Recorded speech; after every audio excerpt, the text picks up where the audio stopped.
가장 핫한 기업과 산업 이슈를 알아보는 이 코너 시간입니다. 자, 오늘의 주제부터 알아볼까요, 교수님? 네, 오늘 아니, 주제 이거 열려주셔야 돼요. 네, 알려드릴 건데. 네. 오늘의 주제는 이거부터 하면 안 돼요? 그거부터 해야 돼요? 알았어요. 오늘의 주제는 이겁니다. 네. 뭐예요? 그리고 지우개 배? 네. 배인가요? 이거 만드는 산업입니다. 아, 그러면 한번 열어주실까요? 짜잔. 별거 다 하네요. 짜잔. 조선업. 네. 조선업. 자, 조선업 지금 아마 시청자분들 조선업 하면 이제는 당연히 이제 아실 것 같은데. 오늘 앵커 특집입니다. 아, 그런가요? 앵커 이름이 네. 조연선이잖아요. 조선업이요? 예. 아재 개그. 자. 네. 김광석 교수님이시고요. 자, 오늘 좀 이제 조선업계가 지금 핫해요. 네, 기업 중에서 핫합니다. 예전으로 치면 반도체만큼 핫해지고 있을 거다라는 생각도 저는 하는데. 네. 자, 트럼프가 당선된 이후에 가장 먼저 우리 대통령과 통화했을 때 말한 게 조선업이에요. 네. 자, 이 조선업 발언의 배경은 뭔가요? 여러 가지가 있어요. 그래요? 그러니까 정말 여러 가지가 있는데 네. 많은 분들은 일단 방위 산업 관점에서 접근을 하시는 것 같아요. 네, 저는 방위 산업 말고 더 큰 그림이 있다라고 생각합니다. 어떤 거요? 근데 일단 방위 산업 관점에서 먼저 말씀드릴게요. 네. 일단은 MRO. 네. MRO가 뭐의 약자인지 아세요? MRO 예. 장비 보수 유지. 예. 네. M이 메인터넌스, 그죠? 네. 그리고 메인터넌스 이제 유지 장비 이런 거죠. 그리고 여기서 R이가 예. 그리고 이게 리페어예요, 리페어. 고치는 거. 네. 그리고 O가 오퍼레이션. 네. 네, 제가 또 해군 출신이거든요. 아, 해군이세요? 네. 아, 이렇게 자신할 수 있으셨던 게 지금 저희도 막 네. 아재 개그에 빵빵 터지고 계시네요. 제가 괜히 그런 게 아니라 이 해군 군함은 누가 진짜로 MRO 해군 출신이세요? 네. 해군 군함은 누가 MRO 하는지 아세요? 누가 하는데요? 해군 군함은 해군들이 MRO 합니다. 네. 저도 군인일 때 제가 직접 정비합니다. 와, 진짜요? 예. 쉽게 말하면 갑판병은 이거 다 직접 페인트 칠합니다. 그래요? 페인트 칠하기 위해서는 해보셨어요, 그럼? 그럼요. 페인트 칠하려면 페인트를 다 깝니다. 까고 정말 힘든 일입니다. 여기 매달려서 페인트 칠합니다.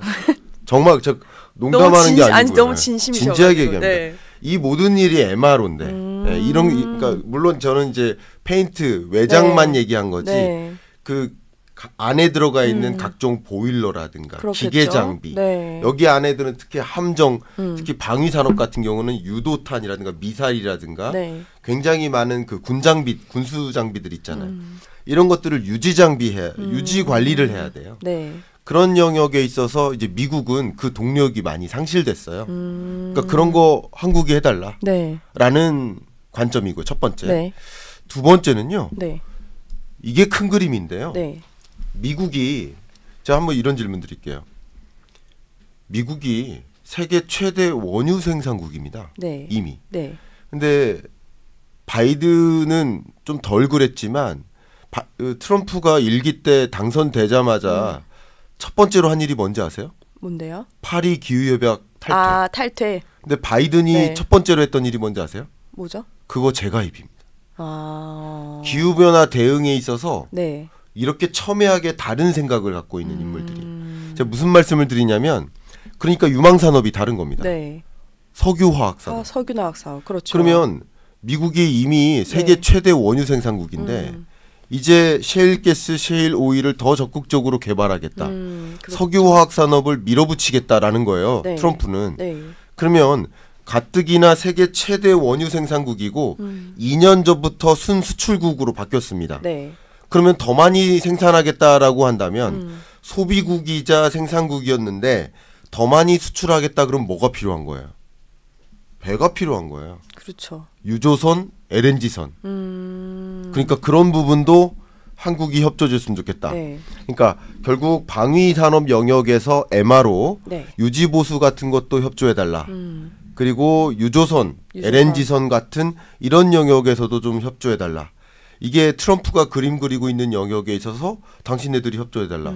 우리가 이미 여러분 조선업에서요. 한때 미국이 정말 모든 조선을 압도했었습니다. 잘 나갔었던 곳이잖아요. 완전 세계 조선업을 그냥 압도했던. 근데 어쩌다가 이렇게 좀 미미해진 거예요? 이게 돌고 도는 겁니다. 과거에 조선업을 압도했던 나라는 영국이었죠. 그러니까 영국이 조선, 철강, 네. 건설 다 그렇죠. 압도했었습니다. 네. 그러다가 그 모든 산업이 미국으로 건너갔죠. 조선, 철강, 건설 네. 뭐 다 미국으로 건너갔습니다. 네. 증기 뭐 이런 것들이. 그러다가 이제 일본, 한국, 네. 지금은 일부 중국으로 건너가고 있는 그렇죠. 거예요. 네. 옮겨가고 있는데 네. 옮겨간 배경 중에 하나는 상대적으로 신산업들이 자꾸 생겨나다 보니까 이거 상대적으로 저부가가치 산업이네, 쇠퇴 산업이네, 사양 산업이네 네. 이런 생각들도 하게 되고 그렇죠. 상대적으로 저부가가치 산업이네. 그리고 인건비는 올라가니까 차라리 고부가가치 산업에 집중하자. 네. 반도체 중에서도 설계가 제일 고부가가치 산업이고 제조 영역은 대만이나 한국한테 보내자. 이런 식으로 보내는 거예요. 네. 근데 지금 보니까 아니다 하면서 다시 가져오자 하는 건데 네. 그때 마침 1980년쯤에 레이건 대통령 당시인데 마침 조선업에 보조금을 끊었습니다. 아, 보조금을 그 당시군요. 끊으니까 네. 완전히 조선업이 끝났고 지금 조선업 비중이 미국이 약 1%밖에 안 돼요. 엄청 낮더라고요, 생각보다는. 그만큼 죽었습니다. 근데 세계 방위 산업의 사이즈가 커질 텐데 네. 세계 지구의 3분의 2가 물이잖아요. 네. 그러면 해양에서 싸울 가능성이 높은데, 그죠? 그러면 아무래도 조선 영역에서의 그렇죠. 특히 이제 함정 네. 영역에서의 협조가 좀 필요하다고 볼 수 있겠죠. 그러니까 이 방위 군수 장비 영역에서는 미국이 강하지만 네. 조선 영역에서의 협조가 필요한 거예요. 그게 같이 만나면 항공모함이 되는 거고 또 함정이 되는 거죠. 예. 조선 축조 기술은 우리나라가 최고고 군수 장비는 미국이 최고니까 합쳐지면 함정이 되는 거다 이렇게 볼 수 있겠죠. 그러면 그런 이제 미국이 우리나라에 손을 내민 건데 네. 그럼 이쯤에서 우리나라 조선업이 어느 정도길래 네. 이렇게 당선이 되자마자 얘기를 하냐는 건데 네. 빅3가 있잖아요. 그렇습니다. 잠깐 어떤 회사가 있고 어떤 기술을 갖고 있는지 좀 짚어보자고요. 일단 지금 자료가 제시될 텐데요. 네. 빅3 하면 이렇게 HD 한국조선해양이 네. 있습니다. 그러니까 HD 한국조선해양 혹시 조선업에 익숙지 않으신 분은 좀 낯선 기업인데 이렇게 하실 분이 계십니다. 우리나라 1위 기업이죠. 네. 근데 낯서신 분은 쉽게 말씀드리면 이게 여러분 현대중공업입니다. 현대중공업. 예, 그렇게 낯서신 생각하시면 분은. 될 것 그렇게 같아요. 생각하시면 네. 좋은데 이게 지주회사로 돼 있고요. 한국조선해양이 현대중공업을 100% 가지고 있습니다. 네. 예. 그리고 이제 한국조선해양은 쉽게 말하면 조선, 그러니까 현대중공업도 가지고 있고 해양 플랜트도 가지고 있고. 예. 엔지니어링 기업이기도 한 겁니다. 네. 그래서 이렇게 사이즈가 큰 겁니다. 네. 그리고 삼성중공업이 있고 하나오션이 있다. 네. 이렇게 말씀드리겠고요. 이 빅3의 실적을 보시면 매출액 역시 23년 3분기, 24년 3분기 역시 증가하고 있죠. 상승세죠. 네, 네. 상승하고 있습니다. 매출액도 증가하고 있고 영업이익도 네. 증가하고 있는 흐름 하에 있다. 기술이 그리고 좀 대단하긴 한가 네. 봐요, 한국이. 일단은 이 실적 면에서만 보면 매출액이나 뭐 영업이익이나 실적만 보면 네. 중국한테는 안 돼요. 네, 당연히 안 됩니다. 그렇죠. 양적인 면에서는 중국한테 네. 안 됩니다. 그러나 이 고부가가치 조선 영역에서는 중국은 한국한테 비교가 안 됩니다. 기술력에서. 근데 여러분 아시겠지만 이 제가 아까 말씀드렸던 지금 거론한 이 기업들은 뭐예요? 조선이에요. 조선. 배를 만드는 거예요. 네. 그리고 지금 이거 보여드리는 HMM, 네. 현대상성 같은 경우는 이 만들어진 배를 이용해서 네. 해운 서비스를 제공하는 기업인 거죠. 네. 다른 겁니다. 근데 이 해운 서비스를 제공하는 기업은 조선을 받아야 되는 거고 방위 산업도 마찬가지. 네. 조선사로부터 이 조선을 제공받아야 되는 네. 것인데 그런데 이 조선사가 갖고 있는 기술력 중에 가장 중요한 게 뭘까요? 요즘에는 기술 관점에서 자율주행 기술이에요. 자율주행이요? 아, 조선에도. 네. 네. 조선도 자율주행 기술입니다. 또 에너지를 굉장히 효율적으로 네. 구동하는 기술도 있고요. 저게 지금 이제 하고 있는 과정의 네. 모습인 것 같네요. 그리고 이 전체 그 조선 안에서 네. 자체적으로 안전을 관리하는. 그러니까 우리 자동차로 제가 비유해서 말씀드리면 가장 편하실 텐데 네. 자동차가 뭐 예를 들어서 타이어의 공기압이 좀 어디가 불균형합니다라고 네. 요즘은 다 알려주잖아요. 네. 자동차가 이제 기계가 아니에요. 전자제품이에요. 마치 그런 것처럼 스스로 모니터링을 다 해줘요. 마치 그런 것처럼 이제 전자제품화 되고 있다라고 할 수 있고 네. 그런 것들을 요즘은 조선업이든 항공기든 네. 다 적용되고 있는 겁니다. 그렇게 전자제품화되고 있다라는 관점에서 고부가 가치 산업화되고 있다라는 관점에서 단순히 조선을 기계화해서 생산을 많이 하고 있다라는 관점에선 중국이 네. 생산량 이 선박 생산량은 좀 많을 수 있겠지만 고부가 가치 조선 영역에서는 우리를 따라올 수가 없는 상황이다. 이렇게 의견을 드리겠습니다. 그래서 이제 하나오션 같은 경우에는 지난 8월에 조선소 최초였죠. 4만 톤 미국 해군 군수지원함 수주 계약도 땄고. 그렇습니다. 그러니까 이미 이게 좀 힘을 받을 수 있는 거잖아요. 앞으로 네. 더더욱. 네. 그렇다면 이 국내에서의 경쟁도 이 회사끼리 우리 국내 기업끼리의 경쟁도 만만치 않아질 것 같거든요. 중요한 말씀입니다. 일단은 이게 굉장히 중요한 포인트인데 네. 특히 이 MRO와 관련된 비즈니스가 미국으로부터 수주잖아요. 그럼 미국이 우리나라한테 요구하는 것이 뭘까요? 요구하는 것이 지금 MRO라는 것은 그냥 단순히 제품 만들어서 수출해 주세요가 아닙니다. 우리 미국에 와서 이게 우리나라 이 항공모함인데 네. 계속 이 유지관리 전문 엔지니어들이 파견 나와가지고 유지보수를 계속 해주세요. 네. 이겁니다. 그렇겠죠. 그럼 뭐예요? 기술을 달라는 거예요. 기술도 있지만 네. 중요한 게 뭐예요? 인력? 안보입니다. 안보. 인력 근데 안보. 중국인들을 보낼 수 있어요? 보낼 수는 지금 없죠. 미중 패권 전쟁하는 마당에 그걸 지금 오히려 막으려고 이러는 건데. 그러니까 중국과 협력을 할 수가 없는 거예요. 어쨌든 중국이 기술적으로 설사 우위에 있다 하더라도 그걸 넘어서기 위해서라도 동맹국을 그렇기 잡아야 때문에 되는. 한국과 협력을 할 수밖에 없는 거예요. 설사 미국이 중국이 기술력이 우위에 있다 하더라도 네. 그런 겁니다. 그렇기 때문에 한국과 협력 체제를 강화할 수밖에 없는 거고요. 네. 그런 면에서 이것은 안보가 달려 있는 것이고 국방 산업 그리고 에너지 산업도 안보입니다. 에너지 안보예요. 그러니까 이 안보라는 면에 있어서 협력 체계를 강화해야 되기 때문에 한국과 더 긴밀한 관계를 유지하고 싶고 파트너십을 유지하고 싶은 거예요. 네. 그리고 단순히 다시 한번 강조하지만 제품을 공급하고 끝나는 것이 아닙니다. 긴밀한 그 안보 체계를 같이 공고히 해나가는 네. 과정이다. 그리고 이 MRO가 간단한 그냥 그 비용이 아닙니다. 20조 원입니다. 그럼요. 20조 원에 달하는 연매출입니다. 그리고 이게 미국으로만 끝나는 게 아니에요. 정말 많은 선진국들이 네. 유러피언 선진국들이 다 바다를 끼고 있는 이런 주요국들이 다 이 해군 선박들을 갖고 있습니다. 그렇죠. 그러면 유지보수 능력이 떨어지거든요. 근데 오래됐어요 이미. 유지보수하는 네. 그런 사업이 굉장히 중요할 수 있겠다라는 말씀을 좀 드려봅니다. 앞서 중국 말씀하셨는데 결국에는 이게 지금 중국을 넘어서려고 네. 동맹하지 않으려고 하는 건데 보니까 이번에 이기 행정부 국무장관으로 지명된 상하원 의원들이 이미 중국의 장악을 더는 허용할 수 없다. 그러니까 중국에 내주지 않겠다라는 라고 하면서 동맹국들과 공급망을 확대하겠다고 했거든요. 그러니까 그만큼 더 동맹국들한테 요구나 요청이 많을 거란 말이에요. 네. 그렇다면 저희가 한번 전망을 좀 해보자고요. 네. 이제 트럼프가 본격적으로 행정을 시작하면은 예전에 반도체처럼 무리하게 요구까지는 아니지만 계속해서 요청을 강화시킬 거란 말이에요. 네. 그러면 아까 보안도 말씀하셨는데 어느 선까지 어떤 걸 달라고 할 수 있는 거예요? 네. 이 부분 너무 중요합니다. 아까 그러고 보니까 제가 답변을 드리다가 아까 그 질문에 대해서 답변도 못 이게 드렸네요. 궁금했어요. 잊었습니다. 네. 너무 중요한 질문인데 자 일단 이 시나리오가 제일 중요한 시나리오입니다. 네. 제가 말씀을 드리도록 하겠습니다. 일단 우리가 우리나라 안에서 우리나라 아까 3대 조선 3대 기업이 네. 싸울 수는 있어요. 근데 그게 그렇게 중요한 건 아닙니다. 그렇죠. 지금은 제가 왜 그러냐면 네.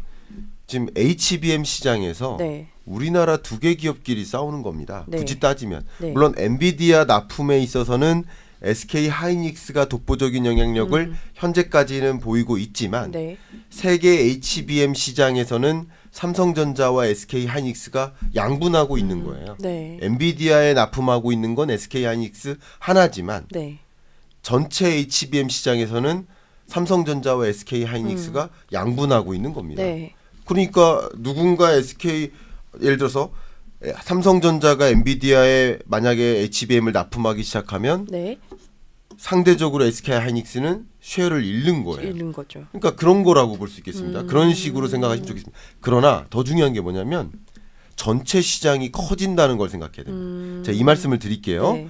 이 부분 강조하겠습니다. 바이든이 실수한 게 뭐냐면 네. 중국을 고립시키지 못했어요. 아. 역시 약했죠. 러시아를 고립시키지 못했어요. 네. 러시아 너 전쟁 멈춰. 경제 제재가 할 거야 했는데 오히려 그 부메랑이 이 미국 혹은 미국 우방국으로 돌아왔어요. 원유 공급 차단시킬 거야 네. 했더니 천연가스 공급 차단시킬 거야 했더니 오히려 유러피언 국가들이 되레 러시아의 천연가스를 40% 이상 의존했던 네. 그 나라들이 천연가스 공급 부족해서 정말 힘들었어요. 그렇죠. 우리나라 생각해 보세요. 요소 공급 차단만으로도 그렇게 힘들어요. 아, 그때도 그쵸. 엄청났죠. 근데 그 겨울에 응. 천연가스 공급이 반 정도 줄어든다고 생각해요. 얼마나 추울까요? 정말 힘들었습니다. 자, 제가 무슨 말씀드리냐면 근데 러시아는요. 네. 오히려 나머지 자기 우방국들하고 똘똘 뭉쳐가지고 뭉쳤죠. 중국한테 수출하고 인도한테 수출하고 살아남은 겁니다. 네. 자, 무슨 말씀을 드리냐면 이 중국을 고립시켜야만 돼요. 그래서 미국은 러시아를 나름 나의 편으로 데려오려고 하는 겁니다.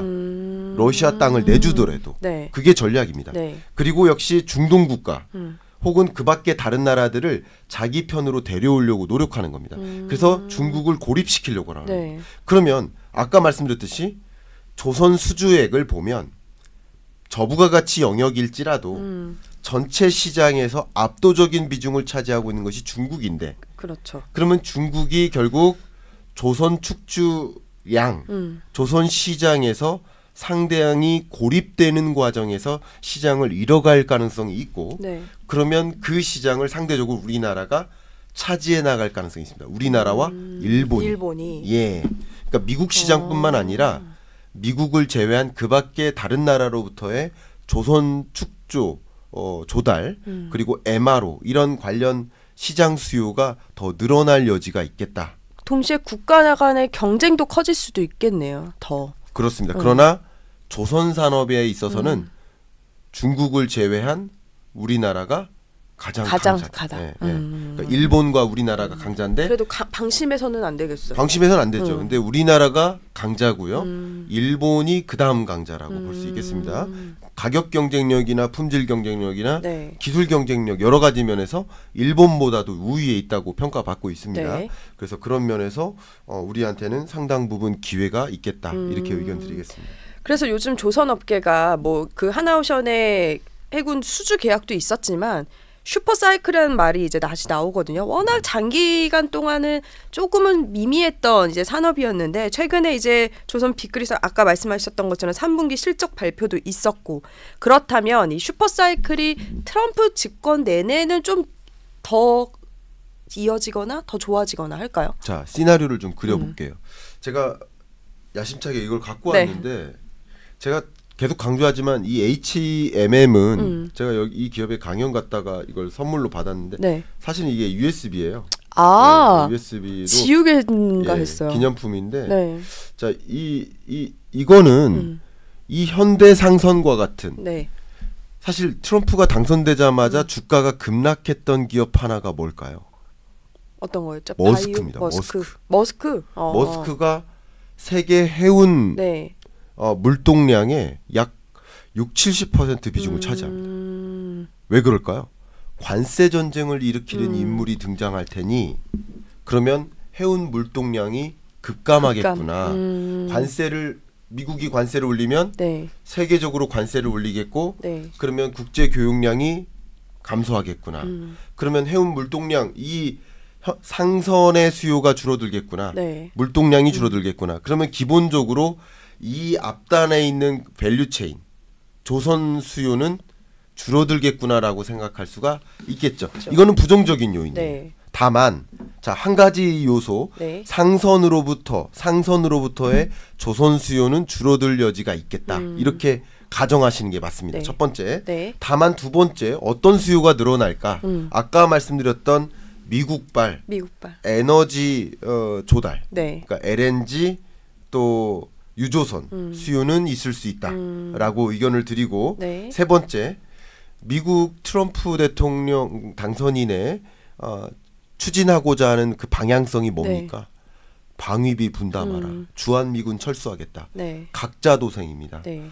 우리 미국이 굳이 왜 세계의 경찰적 지위를 갖고 있느냐? 네. 니네 나라 각자 방위력 갖춰라. 이겁니다. 이게 뭐 하는 겁니까? 전쟁은 멈출지라도 세계 각국 정부가 방위력을 네. 구축해 나갑니다. 그러면 뭐 할까요? 아무래도 국방 차원에서의 조선 수요가 늘어납니다. 아까 말씀드렸던 함정 수요가 늘어납니다. 함정, 예, 네. 국방 차원에서의 함정 수요. 그러니까 해운 선박 수요가 네. 늘어나는 게 아니라 함정 수요. 함정. 함정 수요는 늘어날 수 있습니다. 그래서 함정 축조 수요라든가 네. 이 해군 함정에서의 MRO 수요는 늘어날 수 있습니다. 그래서 이 조선 산업에 있어서의 다시 한번 강조하지만 해운 산업발 조선 축조 수요는 줄어들 여지가 많지만 네. 방위 산업 사이드에서의 수요는 늘어날 수 있겠다. 이렇게 구분해서 보시는 게 어떨까? 그러니까 특히 트럼프발 2025년 경제 패러다임의 변화를 네. 봤을 때는 그런 그림을 그리시는 게 좀 좋지 않을까 의견 드립니다. 예전에 이제 반도체가 호황기를 맞으면서 그때 이제 뭐 이미 오래전에 시작은 했지만 가장 우선적으로 했던 게 인력을 늘렸거든요. 네. 그리고 안에 인프라를 구성을 했는데 사실 조선업이 이제 다시 한번 호황기를 맞으면서 네. 아마 뭐 잘 나가고 있지만은 트럼프가 이렇게 말을 한 이상은 더 확대해서 경유를 해야 되는 전략을 짤 거란 말이에요. 그러면 인력을 사실 그동안 줄였다면 인력부터 좀 늘려야 되는 과제도 남아있는 거 아닌가요? 그것도 좀 중요한 말씀이세요. 네, 근데 우리나라는 지금 인력 부족 상황입니다. 오히려요. 왜냐하면 그러니까 미국이 그러니까 조선업이 쇠퇴하게 된 배경 중에 하나가 네. 역시 인력 문제거든요. 네. 정말 이 조선업이 노동집약적인 산업이에요. 네, 정말 힘듭니다. 네. 근데 많이 자동화되었음에도 불구하고 네. 여전히 노동집약적이기 때문에 그럼 노동력을 확보해야 되는데 국내 노동력이 이 조선업에 근무하고 싶지 않아 해요. 굉장히 3D 영역입니다. 워낙 힘들고 정말 힘든 일입니다. 제가 제 얼굴 표정 보이시죠? 정말 힘든 일입니다. 경험자의 이야기. 정말 힘든 일입니다. 이거는 이루 표현할 수 없을 만큼 힘든 일입니다. 그 공장 안에서 일하는 것보다 더 힘든 일, 도쿠에서 일합니다. 정말 힘든 일입니다. 그렇기 때문에 사실 이 조선업이 경시되는 영역 중에 하나인데 그렇기 때문에 노동력을 구하기가 힘들어요. 그래서 특히 뭐 예를 들어서 젊은 인력을 찾기가 어렵다면 청년 인력을 찾기가 어렵다면 적극적으로 해외 인력을 조달하는 것도 그 정도 이미 많은 해외 인력에 의존하고 있습니다. 네. 물론 그렇지만 더 적극적으로 해외 인력을 유치하는 또 그런 법제도와 문화를 구축하는 것도 그런 환경 마련 그런 것도 필요하겠다라는 말씀을 좀 드려봅니다. 이게 트럼프가 쏘아올린 이제 자산 중에 하나라고도 볼 수 있는 게 조선업인데 어제만 해도 시간 외 매매에서 HD 현대중공업이 종가보다 1.38%나 올랐거든요. 지금 조선업이 이제 계속 오르고 있는데 조선업을 갖고 계신 분들은 사실 장기를 보고 그냥 뒀던 분들이 많아요. 투자자들 중에는. 이제 좀 어떻게 해야 돼요? 빼야 되는지 좀 더 사야 되는지 되게 고민하는 분이 있는데 사야 되나 말아야 되나는 하실 수는 없겠지만 좀 전망을 해주세요. 조선업에 대한. 앞서 말씀드렸던 것처럼 우리 조선업은 오히려 미중 패권 전쟁의 그 과제에 있어서 기회로 작용될 만한 산업 섹터다라고 좀 분류를 해드리도록 하겠습니다. 강조를 좀 하도록 하겠습니다. 오히려 중국을 고립시키는 그런 과정에서 절대적으로 경쟁력 있는 그런 영역이 무엇일까를 한번 답변을 찾아보시고 경쟁력이 있으면서 그 경쟁력이 있는 부분에 있어서의 네. 수요가 있는 것인가. 네. 그게 대질문이거든요. 우리 한국이 상대적으로 경쟁력이 있고 그 미중 패권 전쟁의 경향성에서 실제 오히려 수요가 더 발생하는 영역이 무엇인가? 네. 그게 대질문이고 그 대질문에 대한 답변을 찾아보시면 되는데 그게 바로 조선 수요다라고 답변을 드리고 싶습니다. 경쟁력, 수요, 네. 조선업 이렇게 기억하시면 될 것 같습니다. 오늘 경험담이라서 그런지 더더욱 진심으로 좀 재밌게 시간이 지난 것 같아요. 다음에 또 조선업 어차피 또 기대 유망한 산업이니까 한 번 네. 더 모셔가지고 네. 이야기 나누도록 하겠습니다. 김광석 교수님 함께했습니다. 감사합니다. 감사합니다.